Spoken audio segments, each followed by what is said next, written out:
behalf of the folks. Good morning. This is the House Appropriations Committee. It is still Wednesday, January 7th, 2026. And we're going to switch gears a little bit, and delighted to have Vermont Housing and Conservation Board. Okay. Is this even the right calendar? Anyway, Vermont Housing Conservation Board to talk to us about ARPA, what's left, where they've come, and with ARPA money, and what's left now, because we're getting to the end. This, for our viewing audience, a reminder that all of the ARPA money needs to now be spent by December 31st, 2026. So that's this year. So welcome. If you would please introduce yourselves for the record. Happy to do that. So for the record, I'm Gus Seelig. I'm the Executive Director for the Vermont Housing and Conservation Board. And I'm Polly Major. I'm the Policy Director for the Vermont Housing and Conservation Board. And want to let you know that we have Marty Feltus joining us back from Ways and Means, coming back here. So we're delighted to have Marty as our Vice Chair now. Great. Okay, well, unless you have a ton of questions, we'll give you some time back. I know that when Doug was in here a few months ago, he was giving you a report based on September 30th expenditures. We were well aware of all the ARPA deadlines in terms of commitment and in terms of expenditure, and I'm happy to report that of the $119 million appropriation, we're down to $3.1 million that needs to go out the door. It went into 1,000 units of housing in 36 projects in 20 communities all over the state. That $119 million was leveraged another $263 million in private equity and loans. There were also, in addition to that, there were some federal grants that also supported these projects. Just go back to the first slide. This is the Bristol Firehouse Apartments that I think Madam Chair you visited at the grand opening. Some of you know Jonah Richardson, who's a developer in the Upper Valley, in the Bradford end of the Upper Valley. That's a 4-unit or 6-unit development we did with him in the Upper Valley. And this last picture is from Putney, Vermont, taken last fall. That's a project that would not have been fully expended at the time that Doug reported to you, but progress, I'm sure the representative from Putney can tell you, it's looking a little different today and getting compliments from the community. And it's attached to a community garden of an acre. So it's a dual goal project for us. And just across the street is the village's cooperative store. Is this the project that got held up for 4 trips to the Supreme Court? Yes. 4 trips. And now it's getting complimented about how nice it works. So like, Well, what I need to say about that, Representative Stevens, is the community as a whole was very supportive of the project. But under our laws, all it takes is one person to object who went to court, took it to the Supreme Court twice. well, So I'll be in the general committee tomorrow. You know, the view I've expressed to all of you is we should have our fights in the planning process. In this instance, the village got a village designation approved locally, was approved again by the Regional Planning Commission, and then approved at the state level. And yet we took 2 trips to the Supreme Court to permit 25 units of housing. So we need to figure that out. And talk with Chair Mahali about that more tomorrow, because I think the appeals problems are still, they frighten developers. I should say, in the way that we managed this, we were very aware of the need to make sure projects would be done. So early on, there was a very large commitment to Gen High. When that got delayed, we switched that project to general funds and put the ARPA dollars into something we were sure would get closed earlier so that we wouldn't turn any funds back. We've got Mike Murphy as person, and then Wayne. Sure. Just to follow up a little bit and give us a little more piece of perspective. Initially, there were some questions about the project, and as good information got out there, the questions were answered and there was general support. There was a small, vocal, and very well-funded opposition, though, that put this in the straits it was because of the costs that were encountered. I think might have added another $3 million to a $15 million project.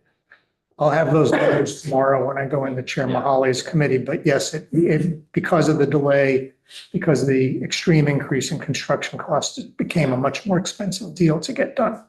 And since then, for example, your sister, who works for the Wyndham Windsor Housing Trust, organized a school trip so the local students could come in, see the project under construction and get a sense of what it was going to look like. And there's a group in the adjacent building that's been there for 30 years that houses mostly seniors, that's starting up to create a welcome wagon for people coming in. Great. So there's some efforts to really embrace this. And the other piece I just shared with Gus is this Saturday we'll meet two different meetings with two different constituents who had before this never expressed any perspective on this project. Said, you know, when you drive into town, it's starting to look like a village, and I love the way these buildings look. It's great. Yeah. Yeah, great. Wayne? Yeah, just on the project, went to court that many times. What was the nature of the complaint? What statute of law were they using to try to stop the project? The first time the complainant had about, I can't remember, but dozens of complaints. I think it got down to 2 or 3 issues, including, was traffic going to be an undue burden? If I'm remembering correctly, I can double check and get back to you on that. The second time it went back, the Act 250 had issued a jurisdictional opinion that they had no oversight over the project because of the village center designation. And they appealed that saying that they really should need an Act 250 permit, even though we created all this law, and that had to go back again to the courts. And ultimately the Supreme Court said, that's silly. No, it doesn't need an act. So you think that set some precedent coming out of the Supreme Court that might mitigate against future lawsuits? I think that we probably need to get to a place where once you've said this is a permittable use in a village or a downtown or a new neighborhood, that we stop giving people as much appeals rights as they currently have. Statutory change? There's probably a statutory change to be had there, is my opinion. I think, And I'm not saying nothing should ever be able to be appealed. You know, occasionally people make mistakes about, is it a floodplain or not? Is there going to be a pollution problem? But I guess I would just say, once a community and then the regional commission and the state all say, this is where we want to grow, we shouldn't have as much appeals rights as we have. They could have objected at the local level. They could have objected with the regional planning commission. They could have objected with the state board. So essentially, the objection should be made at an earlier stage. Yes. If they're not made at those earlier stages, then that would forfeit their appeal rights in some way. That would be my view of how we could make things work there. and where decisions should be made, and do they all need to be made at that level? So I have Tom and then Lynn. And just a quick comment, and I'll be happy to share some of my experiences with dealing with this issue, both with BHCD and with the judiciary, about the need for it and the fears of it, and why it's stuck in our statutory world of 2 different worlds of what. And I don't want to take up time today, but I'd be happy to have that conversation. I know there's different proposals out there to shorten the appeals process. They're And being maybe limit. considered, but they're nowhere near being law yet. Thanks. Lynn? Yeah, you're describing a situation that developers have been complaining about for most of the last 50 years. Act 250 needs to be reformed, it's truly reformed. And I don't know if you've never had this experience, or your groups have never had this experience, but this is not new. As we sit here with lots of bills that have gone up the State House to look at Act 250, how would you change it, or would you change it? And, it's a roadblock to anything, when you talk about housing of any kind of development. Well, what I'm going to tell your colleagues tomorrow is that some of the changes that you've already made, I think, have the potential to be consequential. So in the Homes Act, several years ago, you told all communities that they had to allow the permitting of shelters. And we can point to several examples that that's gone much more smoothly since that statute was passed. There was a dispute about a building that will be completed in Waterbury about how tall it could be. And when they looked at the Homes Act, after initially deciding, no, they weren't going to support the project, they changed their view and said, okay, we have to do this because we'll be out of compliance with the law. So I think with the changes that you made in Act 250, in launching on the path that we've gone, we are putting more of we've basically said, we're not going to have a statewide land use plan, but we are going to ask locals and regions to say, here's where we want to grow. It would probably be my recommendation that, you gave these temporary expansions for 2 or 3 years, that we add another year to that for growth in certain areas, and that's going to help. But the biggest problem is that in both this instance and the Woodstock case, which also made 2.5 trips to the Supreme Court over a decade, is we give single person the right to appeal and appeal and appeal. And that's not a problem with Act 250. That's a problem with how we empower any citizen. And in the Woodstock case, they had a very good lawyer who worked for them for free for a decade. That made that go slowly. So I've found in my experience, most of the time, the problem has not been Act 250. That's not to say Act 250 can't be improved. It's been, we give people at the local level the right to appeal and appeal and appeal. And I'm just saying to you, once a community decides here's where we want to grow, there should be much less appeal rates. Yeah, And I think that will help a lot. Yeah, my district experienced that with Walmart that went on for over 20 years. I just want to say that one of the issues that also has come up is the issue of on the record versus de novo. And I have heard there was an attempt a few years ago with the Rural Caucus to try to do something with the administration to do that. I've heard the head of the BBC at one point explain that he really wanted to go to on the record because it cost his agency a lot of money to go to de novo. I heard John, what's his name? Groveman talk about how it costs his institution, his nonprofit money to go to de novo. And developers have been saying this for years, that, it costs them money to go to de novo on all the appeals process as well. And that's been something that's been put into a lot of those Act 250 reform laws.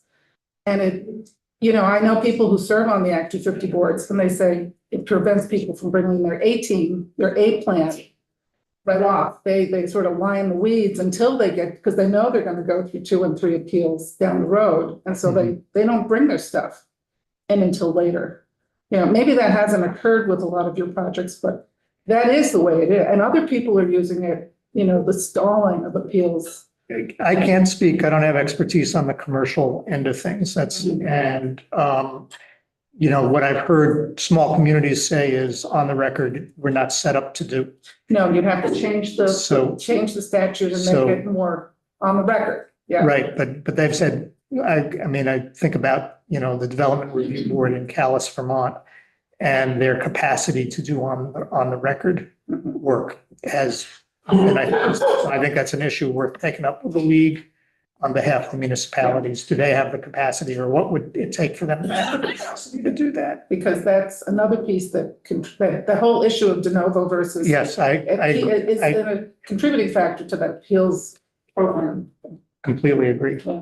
Yeah, I just I don't know what the solution is to that for small towns. Okay. So just to finish up on ARPA, we also got a small amount of grants to replace funding in the capital bill for water quality, which we have annually for about a decade gotten funding to do water quality grant work with farmers. And so 480 of the $600,000 was spent. These projects often rely upon a match from a federal source, and that has sometimes slowed up. So there was $120,000 that was turned into revenue replacement rather than ARPA dollars, just to make sure that those last projects could be completed. They generated about $3 million in leverage, so a good return on investment there. And And then to the unexpended balance, this building is almost done. It is, I wish it was right in her district, but it's about a block past Representative Bloomley's district, 38 apartments.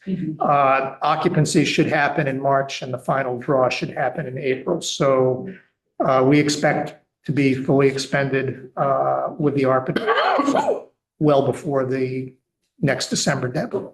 So that's the story we have to tell you today on ARPA. And I'm happy to answer more questions or have more discussion about our housing work across the state.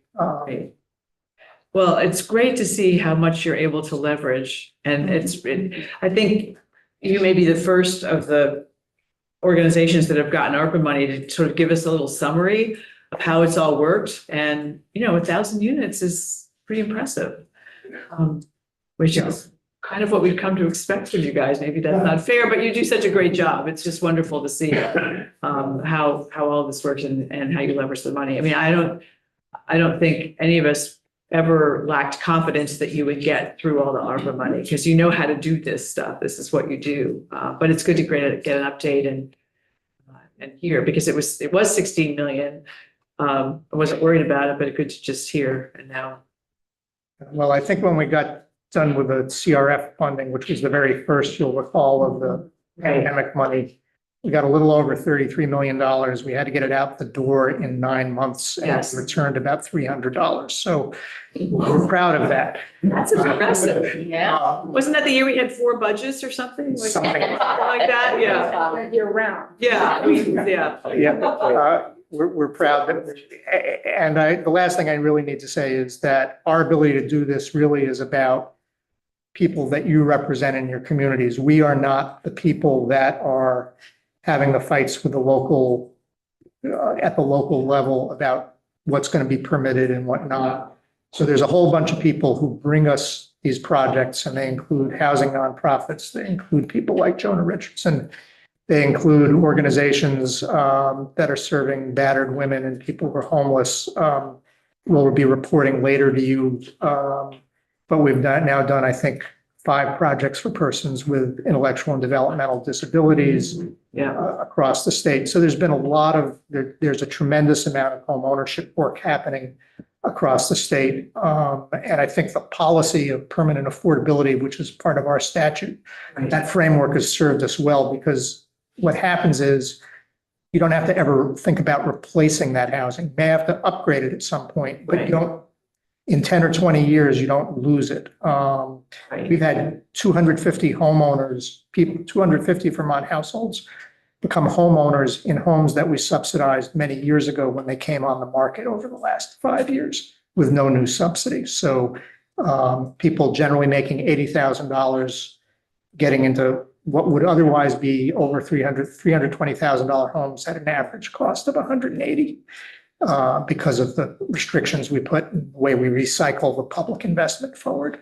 That's great. That's great. Yeah, I just want to ask about the intellectually disabled housing. We did this last year in our budget, and we did put language in to have them work with you. Was the 5 people you're talking about, whatever you did, is that the third pilot that was not finished that we did authorize money for? You authorized $2.8 million for a project in Burlington. That's 10 apartments that's under construction now.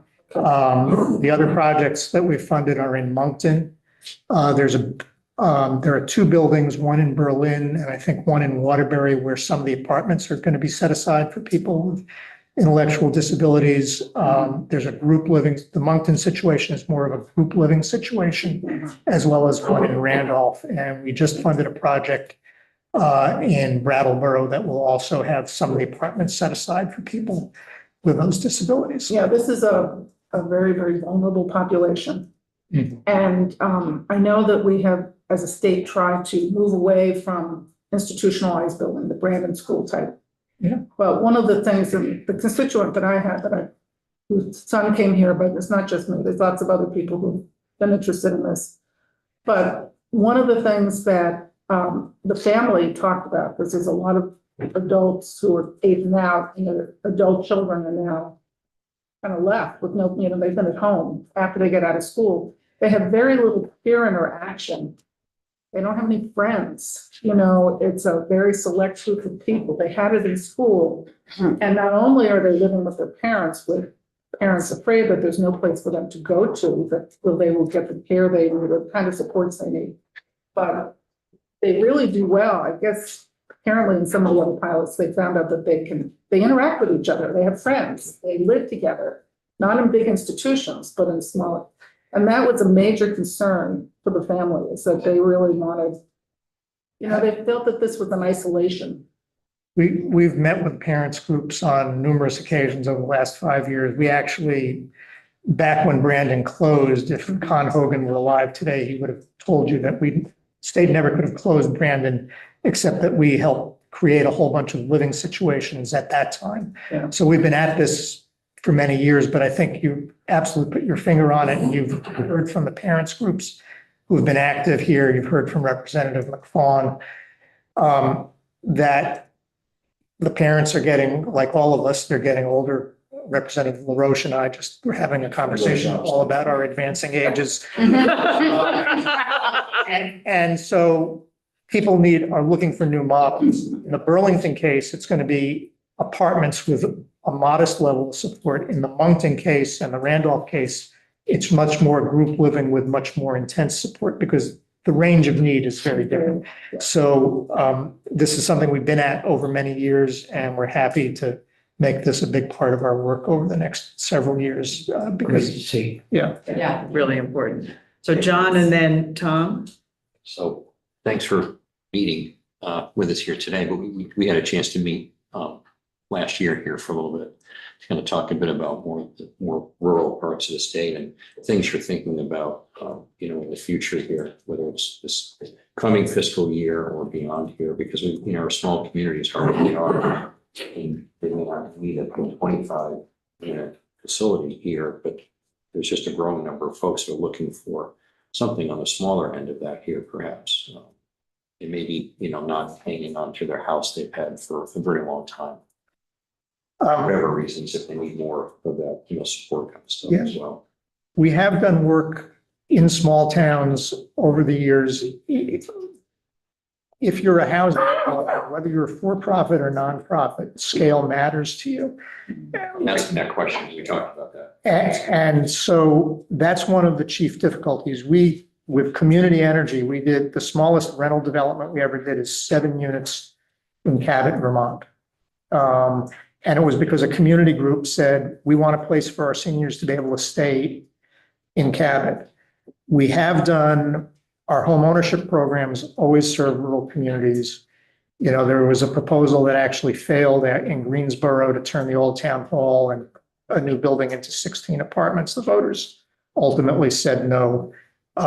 So Representative Stevens can tell you about a building in Waterbury Center that the community back in the 60s and 70s had actually voted to demolish 3 times. It's an old school seminary. And we turned it into 14 apartments in Waterbury Center. So I think the biggest obstacle in small communities is the question of infrastructure. And you pass the CHIP bill. I have a meeting next week with somebody from VEPSI who will tell me where they currently are in their thinking. I think the question is, how well will that serve really small communities and small developers? Is that going to be a game changer or not? Or is it going to need some additional assistance? Because when you pile on the cost of water and sewer to any development, that's a big add. It's a big block. So, but if any of you have constituents in small communities who want to do something, make our phone ring. Let's talk to them. I have one thing, I'll make your phone ring. Okay, good. Take a break. All right. Good. So we're always happy to, you know, we opened a shelter in Hyde Park last year. Not a big community. It's only about a mile up the road from the Route 15, Route 100 intersection and all the shopping. But we got something done in Hyde Park. So it's not as easy in a tiny town with no infrastructure, but it's one of the challenges we have to be mindful of. And I think that's one of the values, quite frankly, of the VHIP program, is that it is reaching into small communities. We don't run that program, but it is one of its chief values is that it can do something with a guy like Jonah Richardson, who's trying to do something on a very small level.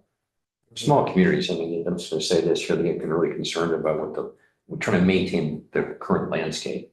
Yes. Something can kind of stick out, sore thumb, I think that's a bad way to kind of phrase it here, but we want to kind of maintain that landscape, and how do we best fit, housing unit, small, whatever, if it's a 7-unit facility or something different to the landscape. Yeah. And how's that going to work, and how might it serve maybe not just a town, but maybe towns that are kind of connected where it makes sense. Happy to keep talking about that and brainstorming and trying new things. Tom and then Lynn. And just on the developmentally disabled housing, I mean, I think what's being built and being finished were elements of what was considered a pilot, a series of pilots because they were all different kinds of housing. And I think but my introduction to affordable housing or to VHCP or to other, the communities had to show that they were committed to sustaining them. There had to be a group of people or a nonprofit organization that it wasn't the HDB's problem to keep it going. They were there to help it get built. And so seeing the developmental disabled projects, the ones that have happened, the one in Waterbury, they're all different. And I think it's really important because we're going to hear about this, Human Services is going to hear about this. They need 600 units. And we just saw 1,000 units built over the last 3 or 4 years of all kinds at a humongous cost. And so getting it done to see that it's not one size fits all, because there are going to be communities where group housing works, and there's going to be communities like ours where I think 3 apartments are being put aside for individuals with developmental disability, but also 1 apartment being put for an employee of the organization to help, not as a caretaker directly, but just be there to oversee. Different ideas, and that was a result of years of those families asking for the promises made when Brandon was closed to get cashed in. And that's the model. It's slow, but they learned with a lot of advice how to do it and how to get it done and put on the front burner. It's really nice to see them all coming to fruition. And I think one of the real successes of that initial pilot program that you all funded several years ago is that, first of all, brought 3 projects online. So you created those homes. It tested out these different models, and it was really successful in allowing other projects to move forward. So we haven't just done 3. This community has brought 5 projects forward and have more under development. And we participated in the working group that came out of Act 69 last year to look at what is that plan for 600 houses? How can we pair rental assistance with development to really help address this problem, and look forward to talking more about that. Great, thanks. Yeah, just real quick, and I don't know if I want to get into it in detail, but one of the things with CHIP or with any of these infrastructure questions, much of what you've done has been done in designated, state designated particular growth, settled areas. Yes. Have you thought about regionalization? Because when you're talking about small towns, or you're talking about extending the infrastructure to places that are now open, that aren't maybe designated in anything, doesn't have the capacity, but certainly has the ability and the willingness perhaps. We need housing for more than just low income. We need lots of different kinds of sizes and varieties and price ranges of houses. Have you ever thought about the regionalization as it applies to something like infrastructure? When you say, well, let me give you an example of something that I think maybe is to your point, and goes also to the question of serving rural communities. I don't know how many of you know that we have a village called Algiers, south of Brattleboro, but we do.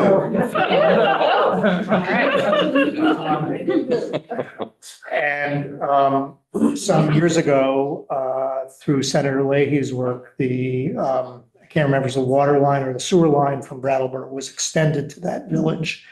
That made hydrants possible, made fire safety easier. And we developed in the form of kind of an old mill building, a 17-unit development. It also helped them reopen their village store by a nonprofit. So I don't think we, the Housing and Conservation Board, drive infrastructure decisions, but I think that's a good example of what did it take to serve Algiers and get some housing into Algiers village in a thoughtful way. And it took the availability of that infrastructure to make a 17-unit development possible, but it also got them a new store. So Brattleboro and Algiers got along with each other, and one was willing to help the other. That doesn't always exist sometimes in our rural communities or. Yeah. But you know what I mean. I do know what you mean. I think the other take I'm going to give you on the question of regionalization is a little bit different, which is when we began the Champlain Housing Trust, which now has 3,000 folks, had a staff of 1.5. And you asked us in our statute to build the capacity to take on this work all over the state. And we've done that. Over the last decade, however, we have been at work in partnership with local organizations to help them consolidate when they've chosen that. So in the last 2 years, 3 organizations in Rutland and Bennington have become one organization. Downstreet, which serves central Vermont, took on Lamoille County. They're now looking at taking over the portfolio of a group that was Randolph only. So I'm very proud that we're doing that work around the state. Rural Edge went into Hardwick as part of the expansion, the elimination of what was the Lamoille Housing Partnership, which tried to hire a new director when a longtime director left, and they just couldn't do it.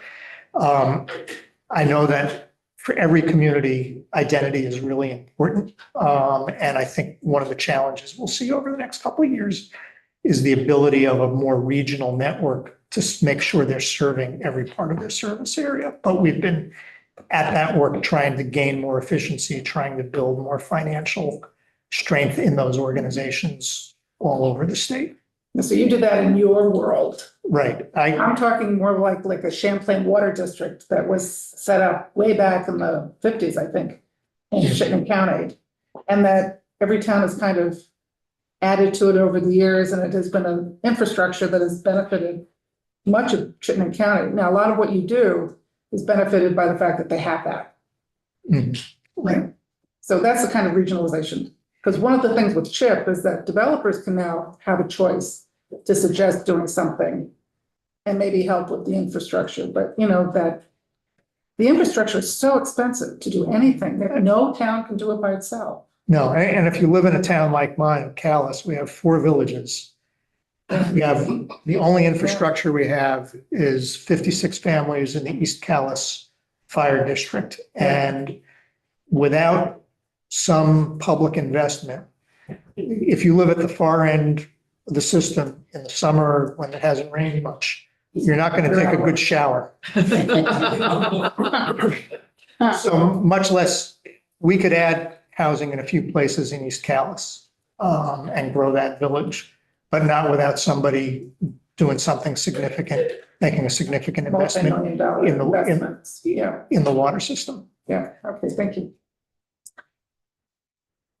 Okay, well, as always, we really enjoy hearing what you're talking about and what you've done, and it's pretty exciting. And thank you so much for all your hard work and making a difference in Vermont. And we'll see you back here for FY27, but it's great to know that you've done so much with the ARPA money. Thank you very much. Thanks for coming in. Thank you. Take care. Okay, committee, we have one more thing. Dave? In the care hall, that was up there a couple years ago. Right back. The early stages. Yes. Of Yeah, well, that's another great example of a rural community. And that came out of conservation project. Yeah. So we're still live. You do remember. Um, I knew you would. Like I'm losing my camera. my best moment. Gavel. Okay. Need a gavel? Committee, I know. Or something. We're still live, folks. We are still on live, so let's continue, and if there need to be other conversations, which is great, they can happen outside the room or later. So the last thing we have for today is a memo that I received from the Chair of House GovOps and Military Affairs.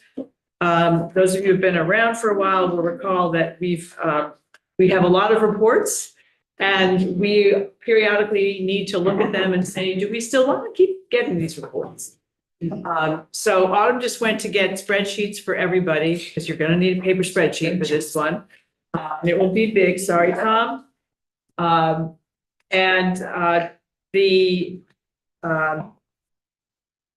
task is, we have a spreadsheet of all the reports that come to appropriations. I would like everybody to look at the spreadsheet and decide, choose a column which says no longer useful, so we want to repeal the report, don't have to do it anymore. Seems good, but maybe we don't need it forever. Let's review it again in 5 years. So that's extend. And then the third option, it's fundamental and therefore should be permanently required, which is retain. So Autumn will now hand out spreadsheets to people that don't have them. Yeah. I'm wondering, I mean, are we looking specifically at the areas that are in our portfolio, or we're looking at them all? I would like you all to look at them all. You're probably going to have more of it. You don't have to have an opinion on everything, but where you have an opinion, mark one of the columns. So, and I've asked Marty to take lead with the information and putting this all together. We have to turn this in by the 23rd of January, so that's 2 weeks from Friday. So I'm giving you all this free time this week, so you have time to look at these things. And I think there are links. I was gonna say, in the original email that you received, Yeah, there were links to, for example, the most recent report on one of them. So if you, So but we should send you that email that has the I links. think Autumn has sent, did you send the email to everybody? Yeah, Autumn sent it today.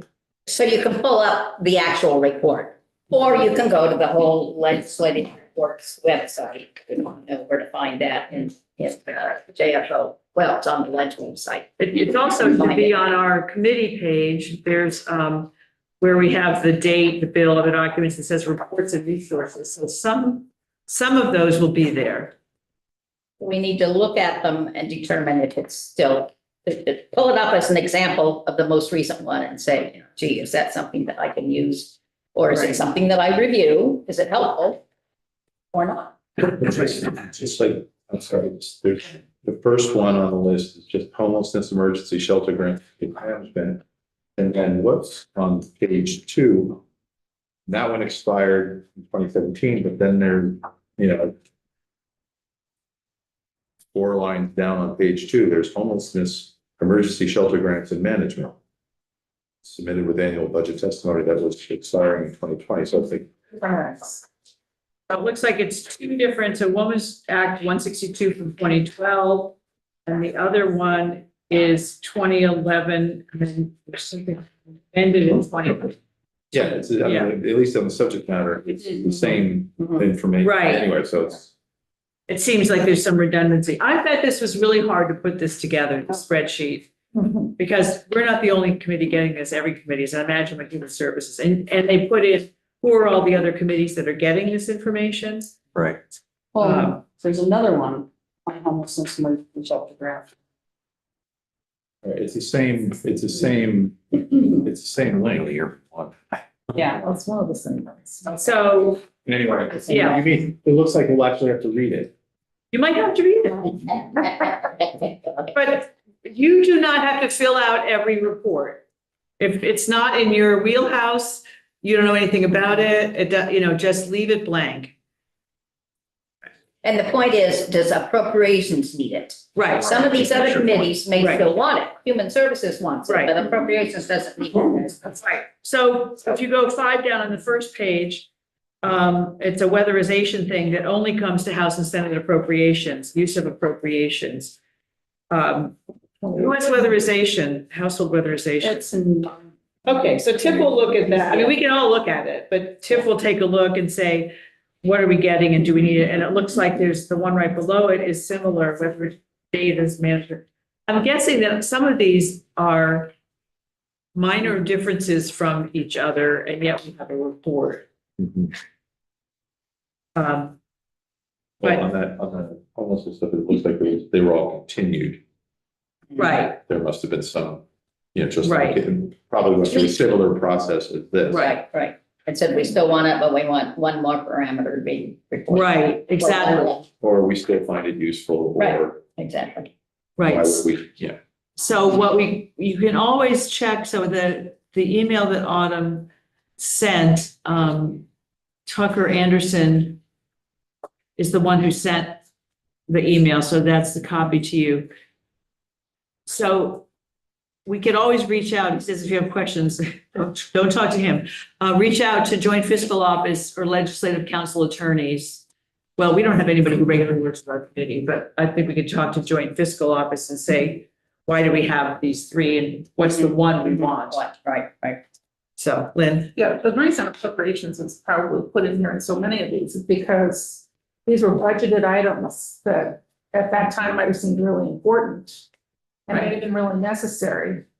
But if you have, and it depends on when it was, because sometimes we had money and sometimes we didn't have as much money. And so you wanted to go back and see if we needed to give it more. right, Or if we wanted to, can we afford to do You want that? some accountability about the spending. of your Right. report. Yeah, so a lot of times somebody should really, appropriation, be looking at anything that affects us, simply because we're gonna have times people want more money and we may not have it, or the money was spent and Right. I got a report yesterday on a thing that had to do with workforce development, left over from 22. yeah, And in the end, they decided with a pilot program. In the end, they decided that they didn't want to fund it after all.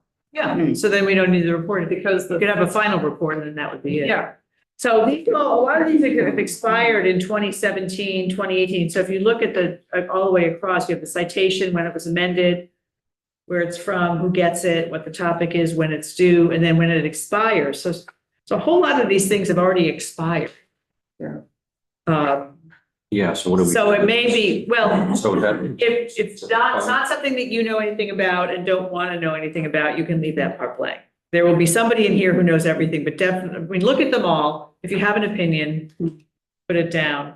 If we end up with a tie, it'll default to the person it's in their budget portfolio, because they should know the most about it. And I think it's important in this mention from Tucker is that just because you discontinue the report doesn't mean that the agency is going to discontinue the work that Right. this is aimed at. Right. So you're just not getting this routine report back. Right. If they integrated whatever this new policy was within their procedures, then that It's should there. continue on its own. But Right. do we need a report on it every year? Right. Every 3 years? Whatever. Exactly. So what do you think, Marty, if we have everybody return things to you by 20th? Sure. January? And I can coordinate Then it all. you can collate it all and get it by the I can count the 23rd. yes votes and the no votes. Yeah, exactly. And we'll get a new spreadsheet where you can put it all on. Right. Exactly. Send it back. So by Tuesday, the 20th? And somebody can help me find out where all these reports Yeah. are, because I would like to at least peruse some of them to see. Yeah, and you can, the link is all on there, yeah. Well, this is the link to the law that refers to it. That's right, which is It's not the in report the itself. report itself, right?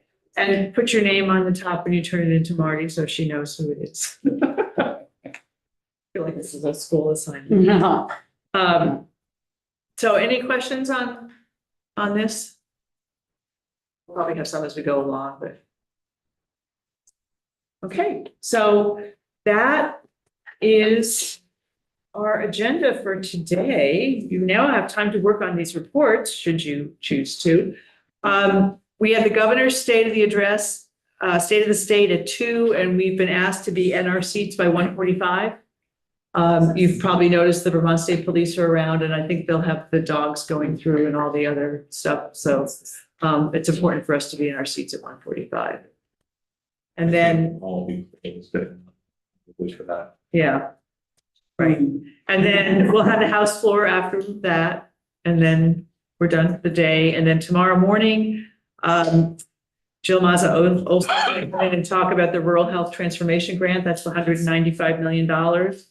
Apparently, we thought we were maybe going to get 100, so that's kind of good news. Yeah. But it also is how it has to be used. And anyway, so we'll hear a bit about that. And then Agency of Transportation is going to come in and talk about budget adjustment, some EV stuff, and then something, just the T fund and what's happening in the T fund. So we'll get kind of some background. You all may recall that they had to do a rescission earlier this year because they got a downgrade. And so they came to the Joint Fiscal Committee and they had to, terminate people. So we also want to hear like how that went, because Joint Fiscal heard, but we ought to be hearing about that element as well.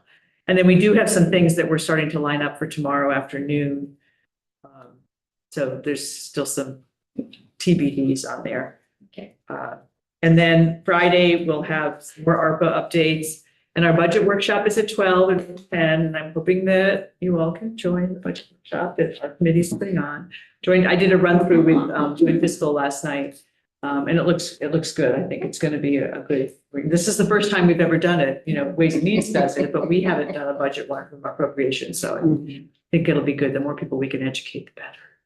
Are they assuming that this number of people is going to be there plus more? Yeah. I mean, I assume Yeah. we want more people, but. Yes. We Okay. did That's ask what us for a little we're more. Well, I think we don't, they're going to assume the committee is going to be there. And then we can sit at the table sort of behind, and then there'll be chairs for people to sit and then bring in more. I mean, and if for some reason we get, Otto's taking care of the signups, and if we get an explosion in signups, they'll run it again. They've already said we can do more than one of these. We just, it's our first time, so we don't know, but they wanted to have people sign up so we have the right number of materials without, printing 100 copies and needing 8, whatever, or vice versa.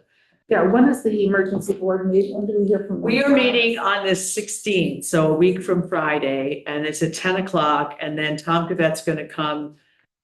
Is it joint with Senate? It's like house raising. Oh, the House, we're joint with House, I knew we were joint with somebody, in the afternoon that Friday to have Tom will- that morning. It's gonna be a big deal. I mean, we'll find out what the revenue forecast looks like. I have no secret intelligence somewhere. I have no idea. I really, truly don't. Cross my heart and hope to die. All I know is we've seen, like, November was not a great month, but November was kind of a weird month, I guess, and one month isn't a trend. So I don't know if we'll get January numbers before we hear December numbers before we hear the e-board. We may not. It's kind of around the same week that we hear things, but we may not. Yeah, right. So I'm guessing they'll probably wait till They'll try to get the December numbers in, I think. Yeah. But they may give it, so anyway, that would be a big day to hear that information, be telling, so. And so we won't, and next week we'll also, we have to remember, we have to do markup on the budget adjustment. So we'd be thinking about your areas, and if you need to talk to anybody else, we don't have a lot more people coming in. But if there are issues, and I don't think did we decide we're gonna have a public hearing also? We have to pick a date for that. Probably next week. We'll pick a date. We'll just do like an hour. I can't remember what we did For the last year. For the BAA. Oh. We typically have done a budget. We weren't sure. We checked it last night. I was with JFO. We checked it last night. Because but we did it back in 2017. So before COVID, we were doing it. So I was thinking we started it because of COVID, but when they checked back, it turns out this is kind of You have virtual hearing? yes. People can come in or they can call in and is it joint, Senate and? no. This one is just us. The public hearings for the budget, FY27 budget, will be joint hearings. Okay. But we'll just do one. I'll be reminding Senator Probst today that we're doing one, so they might consider doing it when they get it as well, if they want to. But so it'll be quick. It'll be here. Yep, Dave. I don't want to get too far out ahead, but if we're going to be required or asked to do some type of community public hearing for the FY27, the sooner I could know, the better. It's finding a place and We're scheduling going to it. be doing, no, we just do them here. Great. We're just, and So because everybody has, you're fine. It'll be in room 11 and joint with the We did Senate, before. like we did before. So Zoom option and in-person option. We don't have those dates yet, obviously, but we'll let you know when we have it. Thank you But so we'll all be much. here. Yeah. Yeah. Let's, Monday meetings. Yes. Are you gonna do any, or what's this? we will be doing it, but not next Monday. That's good. And the following Monday is a holiday, Holiday. so we won't be doing it then either. And then we may be doing it the weekend after that, the Monday after that. So you're kind of doing pretty well in January, huh? Yeah. So the 26th, at this point, assume it's Monday, the 26th that we'll be here, because we'll be working on FY 27. The governor's doing the budget address on the 20th. Right. So we're gonna start taking off then. So assume that we'll be meeting on the 26th. Afternoon, Yeah, you think? Okay. yes. When when we started, did we start at 1 last year? Yeah, we did. It was 1 Was it 1 o'clock? Yeah, It was 1 to 4. right. It was hard to start at 12 when people really want to have lunch and, Yeah. eating on the screen is Yeah, not yeah. ideal. So Mhm. at least for me, I'll spill. Yeah, so that'll probably be our first Monday. And again, I have no secret intel on what the budget's gonna look like, so we'll all find out on the 20th. No, either. Yeah, yeah. Anything else? Mark? I just, in terms of items coming up on the agenda this Friday, since we don't have anything after lunchtime, after Yeah. the budget announcement. If any of you are really interested in the chip bill, if there's a joint hearing between Commerce and Ways and Means from 1 to 3 in room 11, from the people that are working on the chip bill and all the rules that they've developed and that kind of thing. So is Betsy coming in to talk about it? Yes, Okay, yes, yes. So they're coming in. okay, So you have That's a good to particular know. interest in that bill, you may want to sit in on part of that. great. And I assume that'll be recorded too, so we'll be I able to see presume it. so. We'll Yes, be so able you to can see it again if later. you don't Yeah, want it's to a go. public hearing Yeah. between 2 committees. Yeah. Yeah. Oh, that, good to know. People know about other things. Just as an aside, there is a big development planned by our developer that's looking to take advantage of the chip bill Uh-huh. in Chittenden County. And the town is coming out against it. No, I mean, well, you you know, do. Well, this is what we have in this state, and you can't legislate NIMBYism. I mean, and you can. So one of the things that, and some of you have brought this up, and Gus certainly brought it up, is at what level do we make these decisions? And so if everything is made at the community level, this is what happens. I mean, I know of 4 instances across the state right now where people have said no, to any kind of, housing's great, it's a crisis over there. Yeah. And so if we always leave it to the towns, I mean, this is a bigger conversation, I'm sure housing is going to be taking up, but at what level do these decisions get made? And, Gus was pretty eloquent about it. It got passed, it was approved by all these places, and then one person could still come in, and that wasn't Act 250. Yeah. So No, we and that's- people like to blame Act 250 for everything, and it's not always Act 250. No, and the issue is that when we started talking about a bill that would limit appeals to a certain level, Right.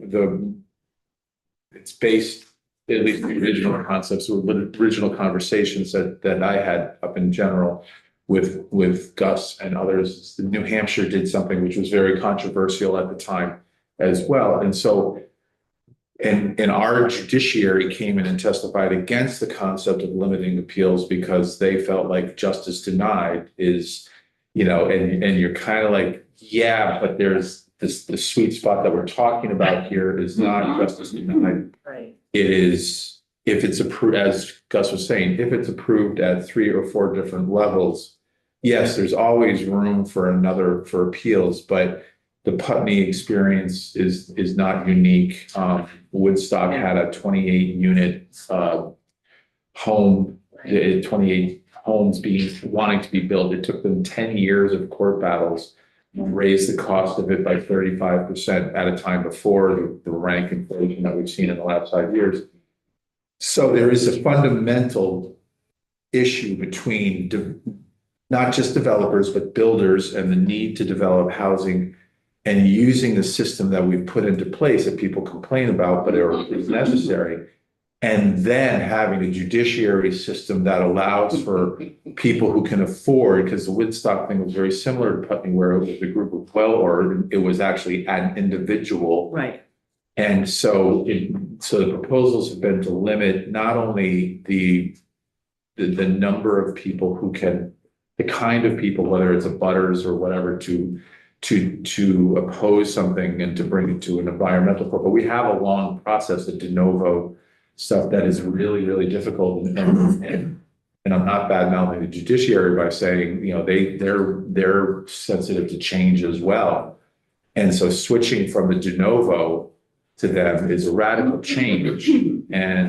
But that's, we know, adds months at least to any kind of appeal. And who has party status?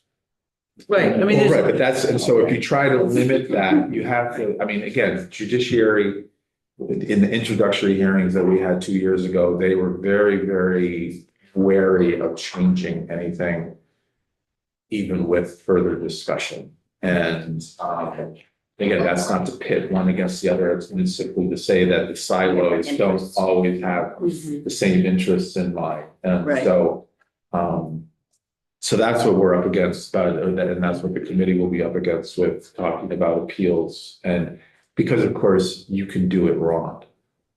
yes. And that's just. That never happens, Tom. There are some What do you people mean? who think we have done it wrong. You- Because we you- allow appeals to come in from all sorts of places with one person or three people and they can. Right, somebody's And- taking advantage of the system, or they're using the system, or they're abusing the system, Yeah. however you want to interpret it, but you can do it wrong by creating loopholes that don't make any difference. You can, our process, we start with a golden idea, no matter what that idea is, no matter whether it's the most restrictive or the most open or and it gets compromised down. And the trick is, what are the unintended consequences of changing a system that's been in place for 50 years or more? And again, people have that. You see that even in the conversations of not just Act 250, but any change that's happened with, the problem with Act 250 isn't Act 250 for some of us. It's the fact that we didn't do zoning at the same time. That law was intended to have zoning, and in Vermont fashion, we punted on it, and we're still dealing with the lack of local zoning that, we're fixing it piece by piece, but we didn't fix it in the 70s when we created a system that we wanted, that We we didn't wanted. create the whole system. Nor do we usually enforce it. And so until years later, until you see what the abuses are. So I get the need to break it down, but until we have the conversation again, then it's going to create delays. The thing in Waterbury was painful to watch because we had just passed the Home Act. And it wasn't just about the height of the building that our design review board opposed. It was a project that our village supported by 3 or 4 to 1 in a public vote. And the design review board was made up of some NIMBYs who didn't like the modern design of the building. And the design review board held the vote rather than postpone it until everybody was present.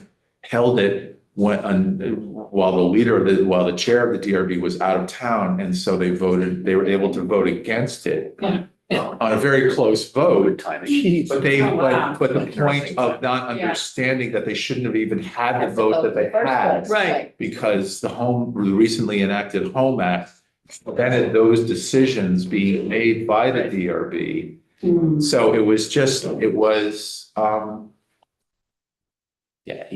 it got overturned, but they almost killed a project that the whole village wanted, and it'll open hopefully sometime this year finally. But it is one of those things where you're like, We all have But- scars. if you're going to complain about the lack of housing, Right. make sure you don't add those people to the end of your sentence. Because that's essentially what was happening when everybody opposes. And that's why I made the comment about, doesn't it look great? Isn't it going to be great for the community? Because every single affordable housing project, which isn't many, that's been done in Waterbury, has had that opposition of those people. And every time it's finished in 10 or 15 or 20 or 30 years later, it's a gem in the community. And yet there's always an element where it's opposed and delayed until it happens. Yeah. Okay, well, we could talk about this for a long time. Anyway, so thank you. We are done in this committee room for the day, and we'll see you on your seat.